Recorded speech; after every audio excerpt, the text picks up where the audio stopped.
Chapter 50. Overdose. Where's John? Who's watching John? John was into everything. The dog bowl, bedroom drawers, on top of chairs, playing in the toilet.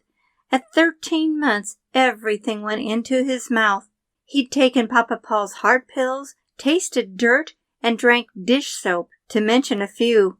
Russ had his hands full one morning as John had unlocked the slider, squeezed the kitty, spilled Katie's milk, and tortured the dog. As soon as Russ had taken care of one problem, John was off creating another. Concerned he might climb up on the kitchen counter, Russ was clearing it off and moving chairs while John was in the bathroom emptying my pill minder.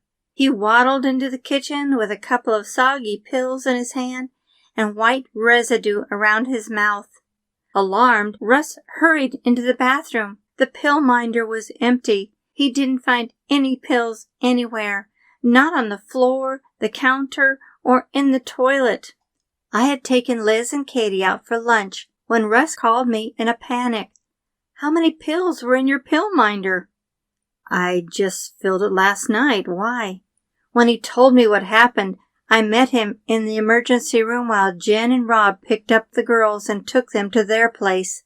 Kim and Kevin were on their way back from Los Angeles, where Paul had been recovering from hip surgery.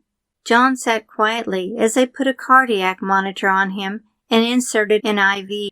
The nurse was asking me about his medical history. While I focused on the heart monitor, I kept expecting his blood pressure to plummet at any moment. The nurse repeated her question. "How is his health? Any medical problems?" I said he was perfectly healthy as far as I knew.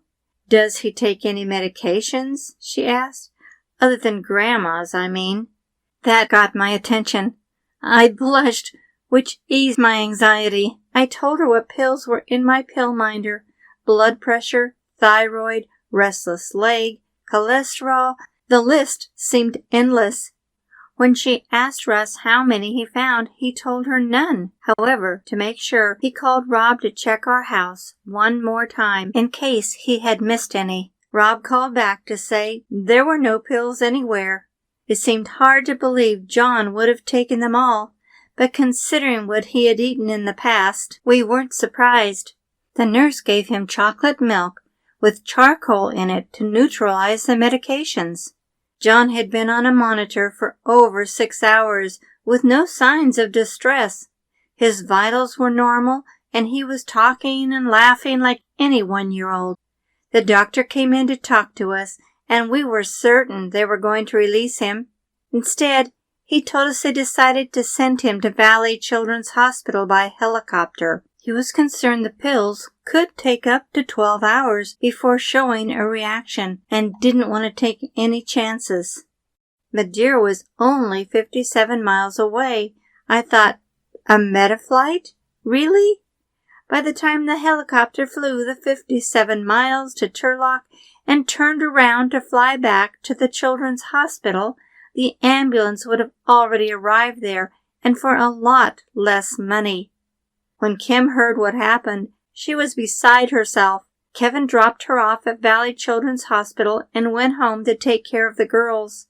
She watched helicopters fly in and out, but John wasn't on any of them. It seemed to take forever before we heard the blades whirling overhead. Russ asked me to go home and pack a few of his things. He was not about to leave John's side. I took off just as the flight crew was entering with the gurney to prepare John for transport. I made it home in record time and rushed into our bedroom, but stopped short when I realized I was crushing something under my feet. It was pills. They were everywhere. In the rug, on the bathroom counter, on the floor. I called the ER immediately and told them not to put John on that helicopter. He was fine. It didn't make sense to me. How could both Russ and Rob have missed all of these pills? Breaking my train of thought, the nurse quickly exclaimed that was good news because a 4-year-old had just arrived in a coma. He had overdosed on iron pills, and they needed that helicopter to transport him immediately. I was speechless. but was able to blurt out, "Of course, take him." I was glad the helicopter was still there. I called Kim and told her what happened, adding how thankful I was they hadn't taken John. He was perfectly fine, and it would have been an expensive trip for nothing. Kim was solemn as she said, "Mom, look at it from the other family's point of view. If John hadn't, quote, taken those pills, the helicopter wouldn't have been there to transport their 4-year-old the moment he entered the ER." Realizing how God arranged this event brought tears to my eyes. To have transportation waiting for their child the moment he came in was definitely a godsend. I wish I could have told them how God orchestrated it all just for them. In the same way your Father in heaven is not willing that any of these little ones should perish. Matthew 18:14.